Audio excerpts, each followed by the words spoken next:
Hello အားလုံးပဲမင်္ဂလာပါ Language ဒေါ်စုကနေပြန်လည်ကြိုဆိုလိုက်ပါတယ်ဒီနေ့မှာတော့cash book အကြောင်းကိုအရှိအပိုင်းလေးတွေမှာ cash book နဲ့ပတ်သက်ပြီးတော့စာရင်းရေးသွင်းပုံ theory လေးတွေကိုတစ်ဆင့်ပြီးတစ်ဆင့် sharing လုပ်ပေးသွားပြီဖြစ်တဲ့အတွက်အခုတစ်ခါမှာပြောမယ့်ခေါင်းစဉ် topic လေးကတော့ဒီ cash book မှာ contra ဆိုတဲ့အပြန်အလှန်စာရင်းရေးသွင်းချက်ကလေးတွေကိုဘယ်လိုရေးသွင်းရမယ်ဆိုတဲ့ဟာကို sharing လုပ်ပေးသွားမှာပဲဖြစ်ပါတယ် contra item လို့ပြောရင်အကြောင်းအရာ2မျိုးရှိတယ်နံပါတ်1တစ်ချက်ကဘာလဲဆိုရင်ကျမတို့ကုန်ရောင်းရငွေတွေပေါ့နော်လုပ်ငန်းရဲ့ကုန်ရောင်းရငွေတွေကိုဘဏ်ကိုငွေသွားသွင်းတယ်ဘဏ်ထဲကိုငွေသွားသွင်းလိုက်တယ်အဲ့ဒါဆိုရင်ဘယ်လိုစင်းရေးသွင်းပါလဲ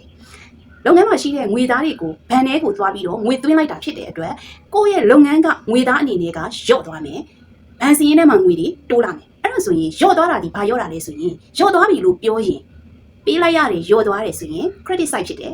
ဘာတွေလျော့တာလဲဆိုရင်ငွေသားလျော့သွားတာဖြစ်တဲ့အတွက် credit side က cash column အောက်မှာလျော့သွားတဲ့ပမာဏကိုရေးသွင်းရမှာဖြစ်တယ်အပြန်အလှန်အားဖြင့်တိုးလာတာဒီဘဏ်စင်းရင်းထဲမှာငွေတွေတိုးလာမယ်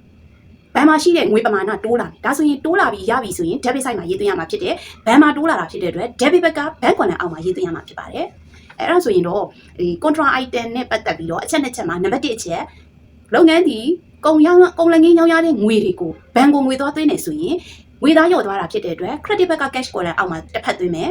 တစ်ဖက်မှာကတော့ဘဏ်စင်းထဲမှာငွေလက်ကျန်ကြီးတိုးလာတာဖြစ်တယ်နောက်တစ်ခုပြောမယ်နောက်တစ်ခုကတော့ဗာလဲဆိုရင်လုပ်ငန်းမှာအသေးသုံးဖို့အတွက်ငွေသားလိုအပ်တယ်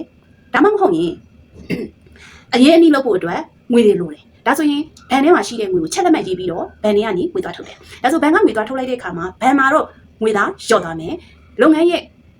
ထဲမှာရှိတဲ့ငွေပမာဏက cash ပမာဏကတိုးလာမယ်ဒါဆိုရင်ရတာပဲဖြစ်ဖြစ်တိုးတာပဲဖြစ်ဖြစ် cash ပုတ်ဒီ debit ဘက်မှာရေးသွင်းရမယ်ဟုတ်ပြီအဲ့ဒါဆို debit ဘက်မှာဘယ် column အောက်မှာသွင်းမလဲဆိုရင်ငွေသားတွေလက်ထဲကိုရလာဖြစ်တဲ့အတွက် debit ဘက်က cash column အောက်မှာသွင်းမယ်နောက်တစ်ခု